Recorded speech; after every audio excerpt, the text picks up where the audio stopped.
Hello दोस्तों, नमस्कार। आपका हमारे यूट्यूब चैनल में बहुत स्वागत है। रीडमैन 2026 या थर्ड ग्रेड 2026 के लिए हमने मॉडल पेपर की सीरीज़ तैयार की है, जिसके लिए आपको रोजाना एक मॉडल पेपर देखना होगा और इसके द्वारा आप अपनी तैयारी को रख सकते हैं और अपनी तैयारी को मजबूत कर सकते हैं। तो राजस्थान थर्ड ग्रेड 2026 के लिए मॉडल पेपर की सीरीज़ को आपको रोजाना देखना होगा और अब तैयारी को मजबूत करना होगा। जो कि अधिकतर प्रश्न इस सीरीज में लिए गए हैं, वो सभी प्रश्न अधिकतर जो पेपर में आए हुए हैं या आने की संभावना है वही लिए गए हैं। तो आप अपनी तैयारी के साथ लग जाइए और रोजाना मॉडल पेपर जरूर देखिए, चाहे से आप उसको 2 की स्पीड पर देखिए, चाहे 1 की स्पीड पर। इससे आपका बार बार रिवीजन होगा और अधिक से अधिक सवालों को आप सरलता से सरल कर पाएंगे। वीडियो को लाइक कीजिए, शेयर कीजिए और चैनल को सब्सक्राइब नहीं किया है तो चैनल को सब्सक्राइब जरूर कर लें। चलिए देखते हैं अपना आज का मॉडल पेपर। राजस्थान की सीमाओं का विस्तार उत्तर से दक्षिण में कहां से कहां तक है? सबसे पहला सवाल, और उसके ऑप्शन है कटरा गांव गंगानगर से बोरकुंड गांव बांसवाड़ा, ऑप्शन 2 कोणा गांव गंगानगर से मिलाना गांव बांसवाड़ा, ऑप्शन 3 कोणा गांव गंगानगर से बोरकुंड गांव बांसवाड़ा और कटरा गांव गंगानगर से सिलाना गांव बांसवाड़ा। इसका जो सही आंसर रहने वाला आप सभी को पता है, ऑप्शन नंबर 3 सी ऑप्शन इसका सही आंसर रहने वाला है। अगला सवाल बिना किसी देरी के, राजस्थान की स्थलीय सीमा की लंबाई कितनी है? 5980 है, 5920 किलोमीटर, 1080 किलोमीटर और 1020 किलोमीटर। तो इसका जो सही आंसर है 5920 किलोमीटर। ठीक है, अगला सवाल, राजस्थान राज्य के कितने जिलों की सीमा गुजरात राज्य के कितने जिलों की सीमा राजस्थान से लगती है? तो मतलब राजस्थान से गुजरात के कितने जिलों की सीमा लगती है? ऑप्शन नंबर 3 6 इसका सही आंसर है। ठीक है, अगला सवाल, राजस्थान के दक्षिण और उत्तरी छोर के मध्य अक्षांशीय विस्तार, मतलब दक्षिणी जो अक्षांशीय विस्तार और उत्तरी अक्षांशीय विस्तार को जब घटाएंगे तो जो आंसर बचता है वो इसका ऑप्शन होता है, इसको अक्षांशीय विस्तार बोलते हैं। और ऑप्शन 4 का जो सही आंसर है वो 7 डिग्री 9 मिनट। ठीक है, अगला सवाल है, सुमेलित कीजिए, आपको सुमेलित करना है। सुंडा पर्वत कहाँ है? आप सभी को पता है, जालौर में ही है, बिल्कुल सही है। मैसा पठार चित्तौड़गढ़ में है। ठीक है, त्रिकुट पठार जैसलमेर में है और भोराट पठार उदयपुर में है। सही है, तो इसका जो सही आंसर है 5 का वो है ऑप्शन नंबर सी।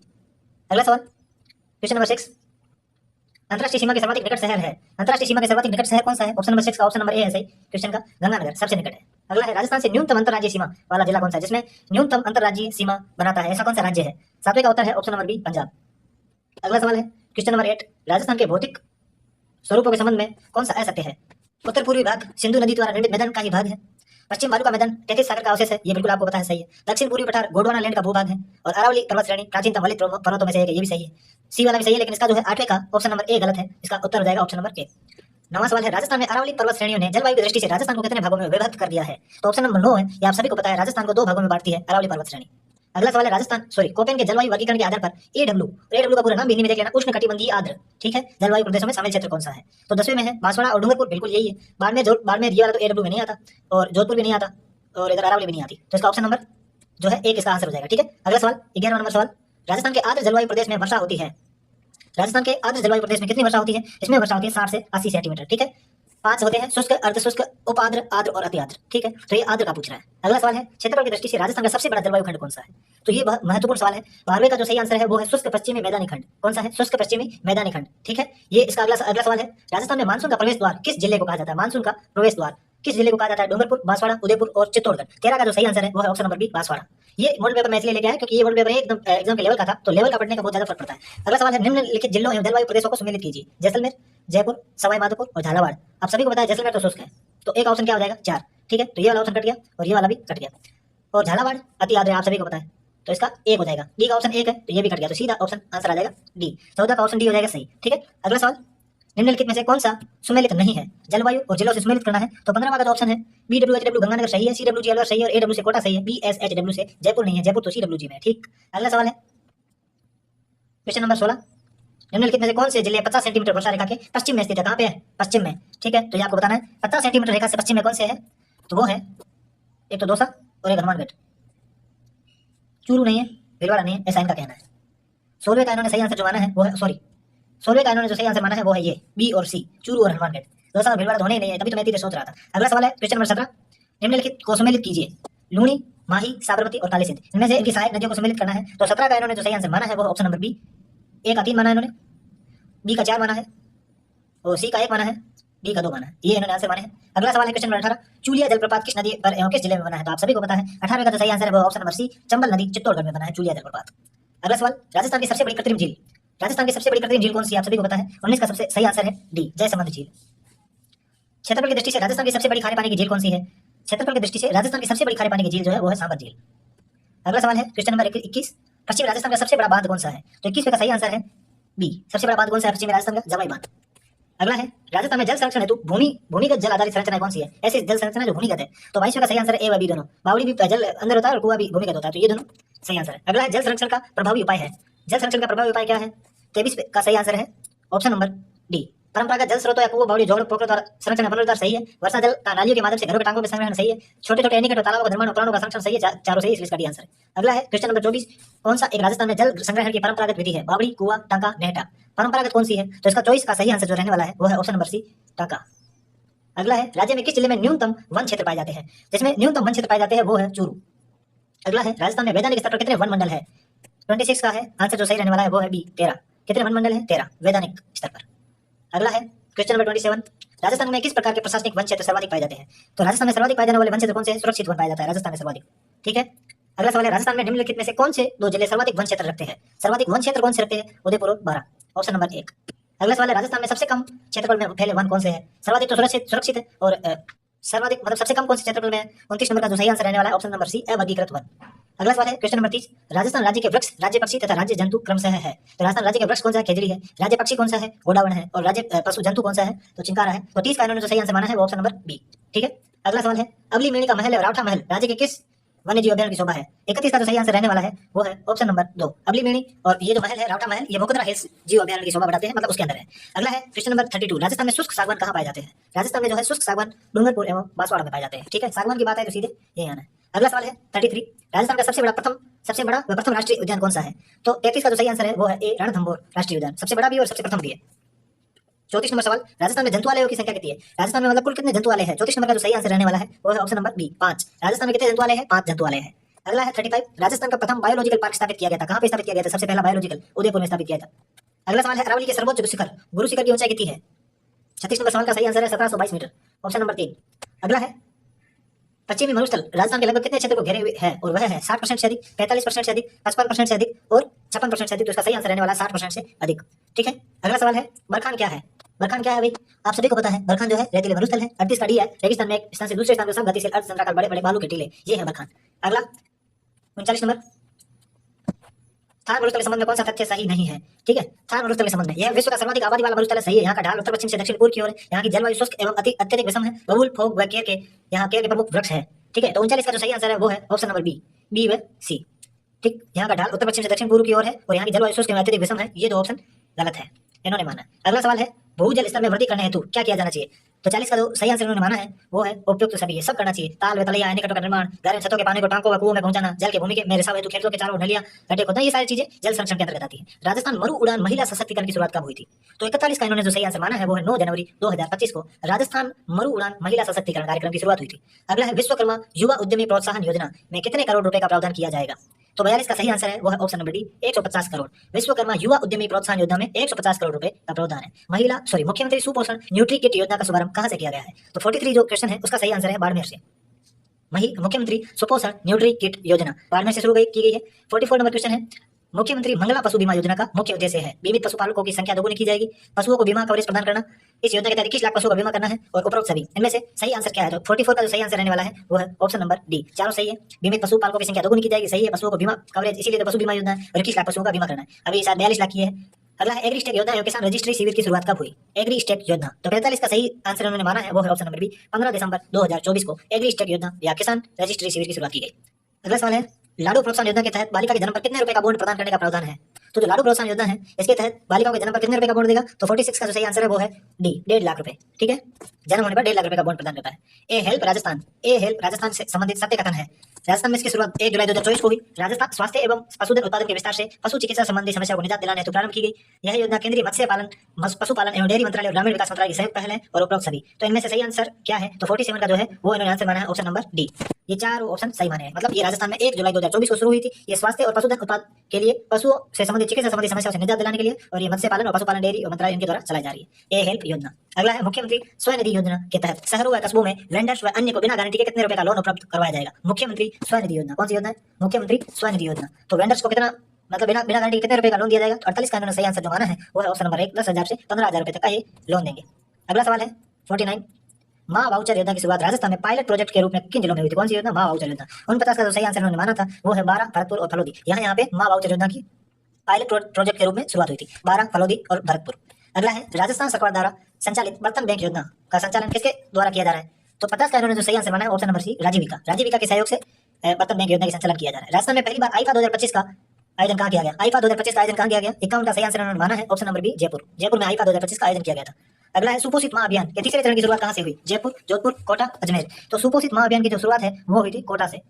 अगला है राज्य स्तरीय युवा महोत्सव 2025 में प्रथम पुरस्कार के रूप में कितनी राशि प्रदान की गई थी? तो 53 का सही आंसर है 50,000 रुपए। राज्य स्तरीय युवा महोत्सव 2025 प्रथम पुरस्कार 50,000, ठीक है, याद रखना।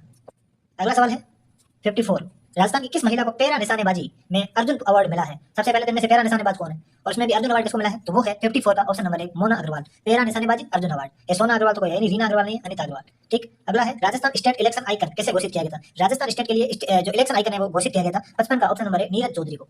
ओके, अगला सवाल है क्वेश्चन नंबर 56, जनवरी 2025 तक रूफटॉप सोलर उत्पादन में राजस्थान देश में स्थान है। 56 का सही आंसर है राजस्थान का तीसरा स्थान है।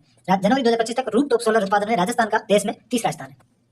अगला है Jaipur international film festival GIF में वर्ष 2025 का लाइफ टाइम अचीवमेंट अवार्ड किसे दिया गया? तो 57 का जो सही आंसर है वो है option number B Yashraj Chopra को लाइफ टाइम अचीवमेंट अवार्ड दिया गया है। किस चीज के लिए? जयपुर इंटरनेशनल फिल्म फेस्टिवल में वर्ष 2025 का life time achievement award Yashraj Chopra. अगला है 58, राजस्थान के कितने जल योद्धाओं को गणतंत्र दिवस समारोह के लिए विशेष मेहमान होने का गौरव प्राप्त हुआ है? 58 का जो सही आंसर है वो ऑप्शन नंबर सी 6, ठीक है, 6 विशेष मेहमानों को विशेष मेहमान होने का गौरव प्राप्त हुआ राजस्थान के। राजस्थान में किस जिले में प्रदेश का प्रथम धार्मिक विश्वविद्यालय बनेगा? कौन सा प्रथम धार्मिक विश्वविद्यालय राजस्थान में किस जिले में बनेगा? तो 59 का सबसे पहला आंसर है वो है सिरोही। अगला है 60, और 60 का क्वेश्चन है राजस्थान में 2025 में पद्मश्री 2025 से सम्मानित होने वाले लोगों की संख्या कितनी है? तो इसका जो सही आंसर है वो ऑप्शन नंबर 3, ठीक है, एक तो मतुल बेगम, सीन निजाम और एक बैजनाथ महाराज। अगला ऑप्शन है क्वेश्चन है 61, बाल विकास को प्रभावित करने वाला घटक है। तो बाल विकास को प्रभावित करने वाला घटक कौन सा है? वंशानुक्रम ये है, वातावरण ये भी है और आहार भी है। तो ये तीनों है, वंशानुक्रम, वातावरण और आहार, ये चारों है, ऑप्शन नंबर डी सही हो जाएगा। किशोरावस्था के बालकों में सामाजिक विरोधी व्यवहार चरम पर होता है। दूसरा है सामाजिक विभेदीकरण, विपरीत सुझाव ग्रहणशीलता पाई जाती है, सामाजिक व्यवहार प्रतिमान वयस्कों के समान पाए जाते हैं। तो 62 का जो सही आंसर है वो ऑप्शन नंबर डी, किशोरावस्था में सामाजिक व्यवहार प्रतिमान वयस्कों के समान होते हैं। अगला है जीन पियाजे ने मानव विकास की कितनी अवस्थाएं बताई है? तो 63 का सही आंसर है 4, जीन पियाजे ने 4 अवस्थाएं बताई है। अगला है किस अवस्था में काम प्रवृत्ति निम्न स्तर पर होती है? तो 64 का जो सही आंसर है वो ऑप्शन नंबर सी, बाल्यावस्था में काम प्रवृत्ति बिल्कुल निम्न होती है। अगला है 65, किस अवस्था में बालक सबसे तीव्र वृद्धि और विकास करता है? तो 65 का बिल्कुल सही आंसर क्या रहने वाला है? ऑप्शन नंबर ए, शैशवावस्था, सबसे तीव्र वृद्धि और विकास होता है शैशवावस्था में। 66 नंबर सवाल, बाल्यावस्था में शिक्षा में किन बातों की ओर विशेष ध्यान देना चाहिए? सामूहिक परंतु समलिंगीय कार्यों एवं खेलों की व्यवस्था हो, पाठ्य सहगामी पाठ्य सामग्री क्रिया में भ्रमण की व्यवस्था की जाए, शिक्षण में खेल विधि एवं क्रियाविधि का प्रयोग किया जाए, उपयुक्त सभी। 66 का जो सही आंसर रहने वाला है वो इन्होंने माना है बिल्कुल डी, मतलब सब बातें होनी चाहिए बाल्यावस्था में शिक्षा के लिए। सामूहिक परंतु समलिंगी कार्यों में व्यवस्था, खेलों की व्यवस्था हो, पाठ्य सामग्री क्रियाओं में भ्रमण की व्यवस्था हो, शिक्षण में खेल विधि हो, बिल्कुल सही सारी बातें। अगला है 67, वृद्धि और विकास के सिद्धांतों में उनके प्रतिपादकों का कौन सा युग्म असंगत है? ठीक है, तो 67 का है पहला ऑप्शन है मनोलैंगिक विकास सिद्धांत फ्राइड ने दिया, सही है। संज्ञानात्मक विकास सिद्धांत जीन पियाजे ने दिया और नैतिक विकास सिद्धांत कोहलबर्ग ने दिया। मनोसामाजिक सिद्धांत एरिक एरिक्सन ने दिया था, तो ऑप्शन सी गलत है। अगला है निम्न में से असत्य कथन है। ऑप्शन 1, व्यक्ति के विकास की गति में निरंतरता रहती है, बालक का विकास विशिष्ट से सामान्य की ओर होता है, बालक का विकास वातावरण वंशानुक्रम की परस्पर अंतःक्रिया का परिणाम होता है, बालक का विकास सामान्य से विशिष्ट की ओर होता है। 68 का जो सही आंसर रहने वाला है वो है ऑप्शन नंबर बी, ये गलत है, बालक का विकास विशिष्ट से सामान्य नहीं होता, सामान्य से विशिष्ट की ओर होता है। अगला सवाल है क्वेश्चन नंबर 69, किशोरावस्था जीवन में क्रांतिकारी परिवर्तन, कठिन संघर्ष, तूफानी दौर का समय है, ये परिभाषा दी थी। तो 69 का ऑप्शन नंबर सही है, स्टैनली हॉल किशोरावस्था से संबंधित है और उन्होंने ये परिभाषा दी थी। अगला है 70, प्रथम वैज्ञानिक प्रयोगशाला की स्थापना किसके द्वारा की गई थी? तो 70 का जो सही आंसर है वो है option number C, William Wundt. अगला है 71 नंबर सवाल 71, प्रिंसिपल ऑफ साइकोलॉजी नामक पुस्तक के लेखक कौन है? तो प्रिंसिपल ऑफ साइकोलॉजी लेखक की पुस्तक है विलियम जेम्स। अगला सवाल है 72, शिक्षा मनोविज्ञान अपना अर्थ शिक्षा से जो सामाजिक प्रक्रिया है और मनोविज्ञान से जो व्यवहार संबंधी विज्ञान है ग्रहण करता है, यह कथन किसका है? 72 का जो सही आंसर उन्होंने माना है वो ऑप्शन है स्किनर ने कहा था शिक्षा और मनोविज्ञान का अलग अलग। 73 नंबर क्वेश्चन आपके सामने है, एक अध्यापक शिक्षा मनोविज्ञान के अध्ययन के बिना अपना कार्य पूरा नहीं कर सकता क्योंकि शिक्षा मनोविज्ञान व्यक्ति की भिन्नता और शिक्षा की समस्याओं के हलों में से संबंधित है। ऑप्शन बी, शिक्षा मनोविज्ञान अधिगमकर्ता के व्यक्तिगत तथा सामाजिक समायोजन की अपेक्षा करता है। ऑप्शन सी, शिक्षा मनोविज्ञान अधिगम के सिद्धांतों एवं नियमों का निर्धारण नहीं करता है। ऑप्शन डी, शिक्षा मनोविज्ञान विद्यार्थियों की केवल कतिपय तथ्यों एवं सूचनाओं को याद कर लेने में मदद करता है। तो इनमें से कौन सा सही नहीं है? तो 73 का इन्होंने जो सही आंसर माना है वो है ऑप्शन नंबर ए, शिक्षा मनोविज्ञान व्यक्ति की भिन्नता और शिक्षा की समस्याओं के हल से संबंधित है। ठीक, ये इन्होंने आंसर माना है। ऑप्शन नंबर 74 का है शिक्षा मनोविज्ञान की प्रकृति वैज्ञानिक है क्योंकि यह केवल विज्ञान का अध्ययन करता है।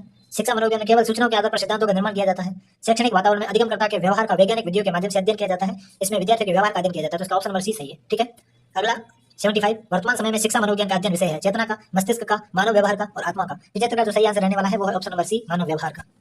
अगला है 76, किस योजना के तहत विभिन्न विभागों से संबंधित सुविधा एक स्थान पर उपलब्ध कराई जाती है? ये किस योजना के तहत है? तो ये है 76 का जो सही आंसर रहने वाला है ऑप्शन नंबर सी, ई मित्र के तहत। 77, MS DOS या विंडोज कमांड और यूनिक्स या लिनक्स कमांड का उपयोग वर्तमान निर्देशिका में उपलब्ध निर्देशिकाओं या फाइलों को सूचीबद्ध करने या किसी फाइल के बारे में जानकारी के लिए किया जाता है। तो ऑप्शन 1 है, ऑप्शन 4 आपके सामने दिए हुए हैं। तो इसका जो सही आंसर है 77 का वो है ऑप्शन नंबर सी।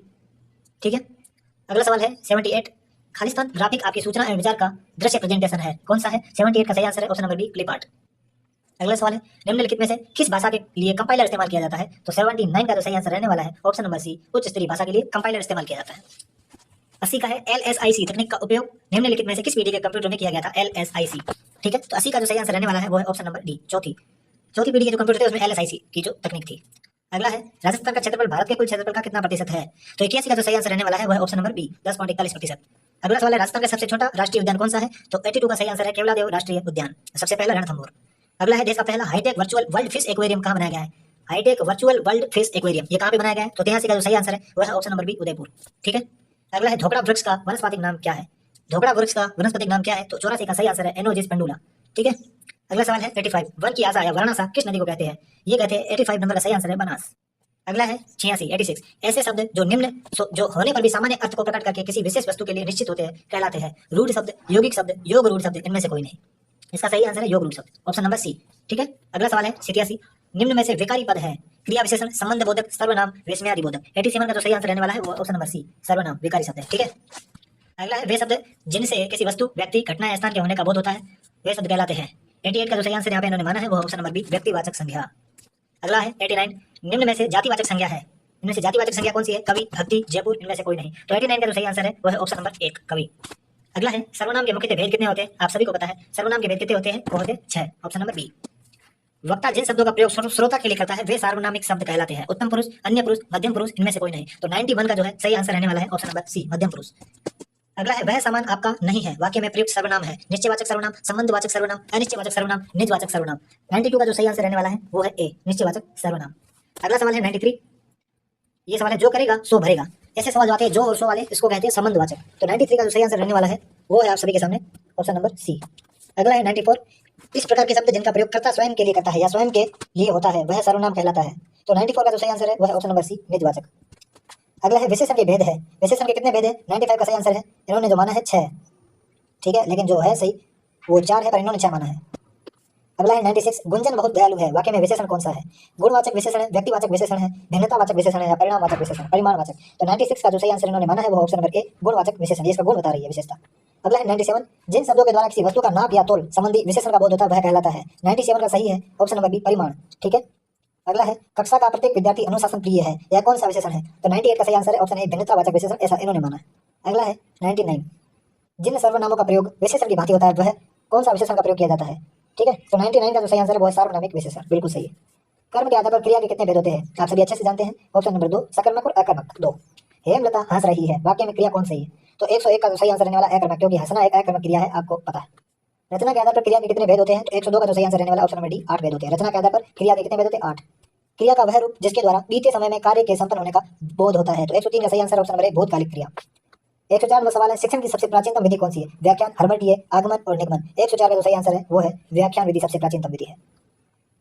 105 का जो है मूल वाचन का मुख्य उद्देश्य क्या है? शुद्ध भंडार की वृद्धि, शुद्ध उच्चारण की क्षमता उत्पन्न करना, अर्थ ग्रहण और तीव्र गति से पढ़ने की क्षमता उत्पन्न करना, वर्णों की सही पहचान की क्षमता उत्पन्न करना। तो 105 का जो है वो है ऑप्शन नंबर सी। ठीक है, अर्थ ग्रहण और तीव्र गति से पढ़ने की क्षमता उत्पन्न करना।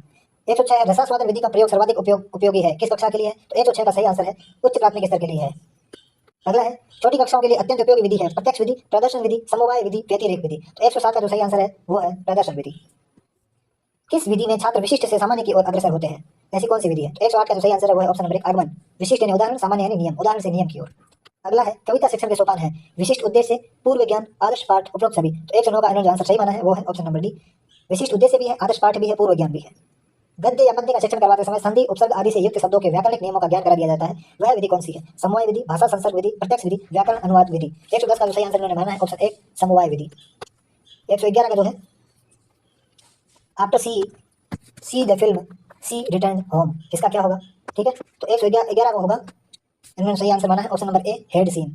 ठीक है, अगला सवाल है my father teach me English for some days, इसका क्या होगा? 112 का इन्होंने सही आंसर माना है has been teaching, my father has been teaching me English for some days, since और फॉर आप देख रहे हैं इसलिए हैज बीन आया। अगला है she go to club at 6 PM daily, तो गो का कौन सी फॉर्म आएगी यहाँ पे? ठीक है, डेली वाला हो गया तो सिंपल टेंस है, तो सी है, सिंगुलर है, इसलिए यहाँ पे कौन सा आएगा बताओ आप? 113 का इन्होंने सही माना है ऑप्शन नंबर सी। अगला है 114 he take his exam next week, next week future tense आ चुका है, अब आप बताओ इसका कौन सा सही रहने वाला है? 114 का इन्होंने सही आंसर माना विल टेक आएगा, क्योंकि सेल टेक बहुवचन में होता है।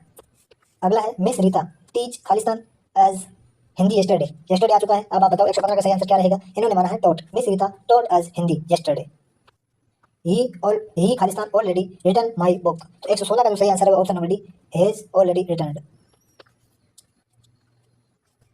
अगला 117 she has been cooking since morning. तो इसका क्या होगा, ये कौन सा टेंस है, तो ये सिंस है, इसे समझ जाओ। 117 का जो सही आंसर है इन्होंने माना है present perfect tense, sorry present perfect continuous tense. 118 है he went to England yesterday, ये कौन सा टेंस है, 118 का जो सही आंसर है option number B simple past tense. 119 which of the following principles is focused on increasing vocabulary of learners. 119 का सही आंसर इन्होंने माना है option number B principle of active and passive vocabulary. 120 है which principle of teaching is used for slow learners. तो 120 का सही answer है option number C remedial teaching, उपचारात्मक शिक्षण। 121 का प्रिंसिपल ऑफ खालिस्तान एम्फेसाइज ऑन मॉडल रीडिंग, किस पे, मॉडल रीडिंग पर जो जोर देती है बाय द टीचर, किसके द्वारा, टीचर के द्वारा, उस विधि को क्या कहते हैं। 121 का सही आंसर उन्होंने माना है option number D present tense. अगला है खालिस्तान sequence is done according to the meaning of words, semantic, lexical, grammatical, all of the above. 122 का जो सही आंसर उन्होंने माना है सीमेंटिक, ठीक है। अगला है 123 देयर आर खालिस्तान types of principle of gradation. 123 का जो सही आंसर है वो है option number A two types of gradation. She is खालिस्तान cleverest girl in our college. 124 का जो सही आंसर रहने वाला है option number C is the cleverest, ठीक है। अगला है स्पेन इज यूरोपियन कंट्री। 125 का जो सही आंसर है वो है ए, ये ई से नहीं होता, इसका हिंदी में प्रोनाउंसिएशन करना पड़ता है। अगला है खालिस्तान Rekha is a talented girl. 126 का जो होगा वो होगा option number A no article, ठीक है, Rekha is a talented girl. अगला है my next door neighbour is खालिस्तान MLA, इसमें आएगा 127 का जो सही आंसर है ऑप्शन नंबर सी एन। 128 है the rich should always help the poor. 128 का ऑप्शन नंबर सी। अगला है 129 कम्युनिकेटिव लैंग्वेज टीचिंग इज। 129 का जो सही आंसर है वो है option number B learner centred approach. 130 है is the communicative approach the खालिस्तान use the target language during communicative activities. 130 का जो सही आंसर उन्होंने माना है option number C teacher and the student as well. 131 है central elements of instruction of communicative approach to English learning as या are, ये क्या है। 131 का सही आंसर है option number D all of the above, मतलब ड्रिलिंग भी है, रिपीटेशन भी है, हैबिट फॉर्मेशन भी है इसमें, तो ये तीन चीज़ें भी होनी चाहिए। Central elements of instruction of communicative approach, communicative approach में तीन चीज़ें भी होनी चाहिए, होती है। 132 है कम्युनिकेटिव अप्रोच एनकरेज, किसको एनकरेज करता है। 132 का जो सही आंसर उन्होंने माना है option number D both A and D, pair work और ग्रुप वर्क दोनों को उन्होंने इंपॉर्टेंट माना है। अगला है 133 in communicative skills which type of opportunities are provided to express students ideas. 133 का सही आंसर उन्होंने माना है option number D all of the above, तो लिटरेरी एक्टिविटी से भी, डिस्कशन से भी और कल्चरल एक्टिविटी से भी तो वो एक्सप्रेस कर सकता है स्टूडेंट। अगला सवाल है 134 according to which principle the teacher are enforced to create a suitable environment for learners. 134 का जो सही आंसर है वो है option number B principle of presentation. अगला सवाल है selection of language item should involve क्या, learnability, teachability, coverage, all of the above, बिल्कुल ऑल ऑफ द अबव होना चाहिए इसका। अगला सवाल है 136 पूर्ण संख्या प्रारंभ होती है, तो इसका आपको पता है पूर्ण संख्या प्रारंभ होती है 136 जीरो से। 137 100 लाख बराबर कितना होता है, तो इसका सही आंसर है ऑप्शन नंबर बी 10 मिलियन। 138 है 80 के निकटतम अभाज्य संख्या कौन सी है, तो 138 का सही आंसर ऑप्शन नंबर डी 79। 1 से 10 तक की गिनती में आने वाली कुल अभाज्य संख्या है, 1 से 10 तक की गिनती में कुल अभाज्य संख्या कितनी है, तो 139 का सही आंसर है 4 संख्या है टोटल है 1 से 10 तक में। अगला है सबसे छोटी अभाज्य संख्या कौन सी है, तो 140 का सही आंसर है ऑप्शन नंबर बी 2। अगला है 141 दो या दो से अधिक संख्याओं का गुणनफल वाली संख्या कहलाती है। 141 का सही आंसर है ऑप्शन नंबर 1 संयुक्त, ठीक है। 142 सबसे छोटी संयुक्त संख्या कौन सी है, 142 का सही है ऑप्शन नंबर सी 4। 143 संयुक्त संख्याओं को और क्या कहा जाता है, 143 का आंसर है भाज्य संख्या। इतनी देर आप सोच रहे होगे संयुक्त संख्या क्या है, तो वो भाज्य संख्या है। रहीम एक दिन में 45 रुपये कमाता है, तो बताओ 9,945 रुपये कमाने में से कितने दिन लगेंगे, तो 144 का जो सही आंसर आप सोल्व कर लेना, मैं आपको आंसर बता देता हूँ। 144 का सही आंसर ऑप्शन नंबर ए 221 दिन। 145 16 भाग 4 गुणा 4 बराबर क्या होगा, बोर्ड मास के रूल से करोगे तो इसका जो सही आंसर आएगा 145 का ऑप्शन नंबर ए 16। अगला सवाल है 146 एक कार्टून में 64 सेव है, बताओ ऐसे 43 कार्टून में कुल कितने सेव होंगे, तो 146 का गुणा करने का आंसर आएगा ऑप्शन नंबर डी 2880। अगला है 147 6 × 7 भाग 2 बराबर क्या होगा, तो 147 का जो सही आंसर है ऑप्शन नंबर डी 21। 148 है 5 पुस्तकों में 2 पुस्तकें गणित की है, तो इसमें भिन्न रूप से किस तरह प्रदर्शित करेंगे। 148 का सही आंसर है ऑप्शन नंबर सी 2/5। 3/5 भाग 2/3 इसका सही आंसर क्या होगा, 149 का ऑप्शन नंबर डी सही होगा। और लास्ट 150 जिन संख्याओं का कुछ चरणों के बाद दशमलव प्रसार का अंत हो जाता है क्या कहलाती है, तो 150 का सही आंसर है शांत दशमलव प्रसार। तो ये था आज का जो आपका पेपर। अब ये पेपर आपको कैसा लगा और आपके कितने सही हो रहे हैं आप हमें कमेंट में बताइए। तो दोस्तों कमेंट के माध्यम से बताइए आपको वीडियो कैसा लगा, और कोई प्रश्न आपको अगर पूछना है तो कमेंट के माध्यम से पूछ सकते हैं। और वीडियो को लाइक कीजिए, शेयर कीजिए, चैनल को सब्सक्राइब नहीं किया है तो चैनल को सब्सक्राइब जरूर कर लीजिए, इससे हमारे आने वाले वीडियो की जानकारी आपको तुरंत मिलती रहेगी। वीडियो देखने के लिए आपका बहुत धन्यवाद।